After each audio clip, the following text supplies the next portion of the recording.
Hello everyone, back again with me Noviariani.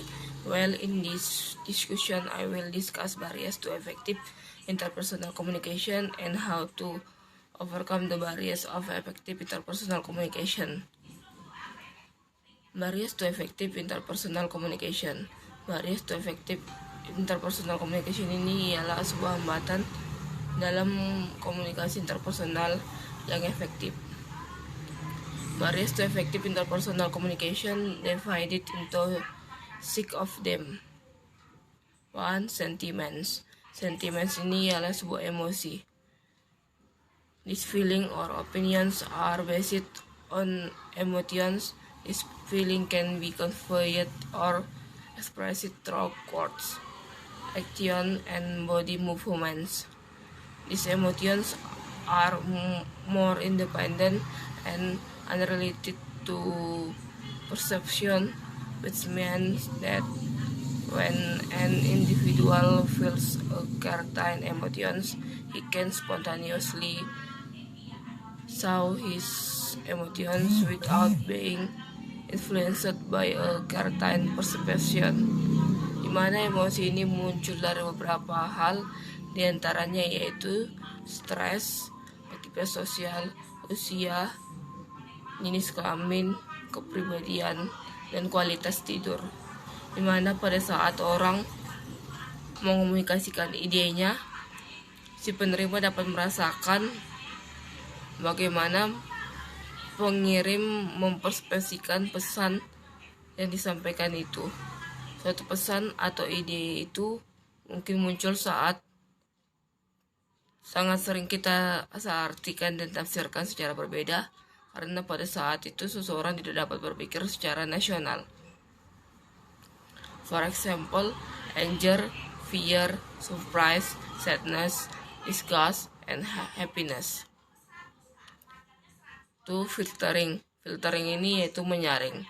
At the time, the sender manipulates information by saying that when communicating with the recipient, we should not immediately believe what he say. Instead, we have to find out whether the information he said is correct information, proven and accountable, and we choose from a veritable source. Dimana di sini ketika pengirim memanipulasi informasi dengan mengatakan bahwa ia pernah berkomunikasi dengan si penerima,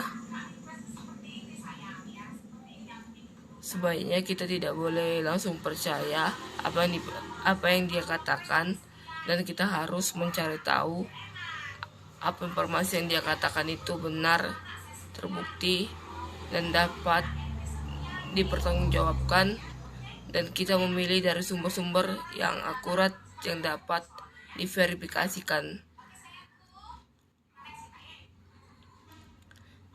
3. Secret motivated information.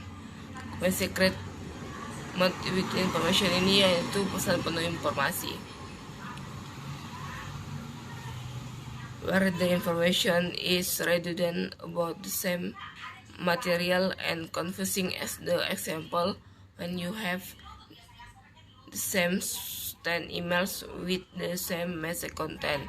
Dimana ketika orang mengirim sebuah pesan dengan isi pesan yang sama sebanyak 10 kali tetapi tidak tahu maksud dan tujuannya, orang tersebut mengirim pesan itu akan lebih baik jika kita menerima pesan dengan satu pesan yang berisi informasi-informasi yang kita inginkan. Hal ini membuat orang yang membaca pesan yang dikirimkan itu menjadi salah paham atau tidak mengerti sama sekali isi pesan atau makna apa yang dia sampaikan.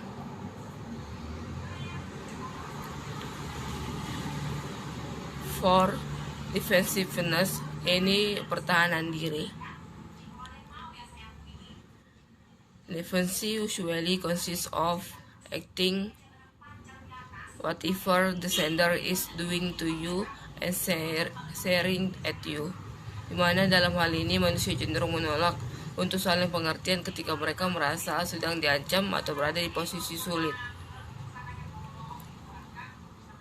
Ketika kita telah bertemu dengan orang yang mengirim pesan atau informasi tadi, pasti kita sangat sulit untuk menahan diri kita dan memaksa dia menjelaskan apa maksud dan tujuan dari cerita yang telah dia buat itu.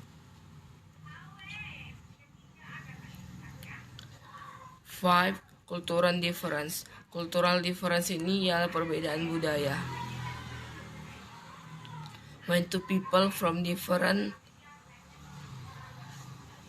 cultures or countries want to communicate, they definitely don't understand what each other means, and in the end, the message is misinterpreted. Dimana dalam hal ini, perbedaan budaya membuat komunikasi itu menjadi sangat sulit karena pola pikir semua orang dari budaya, bahasa, dan simbol memiliki arti kata, perilaku, serta gerak yang berbeda.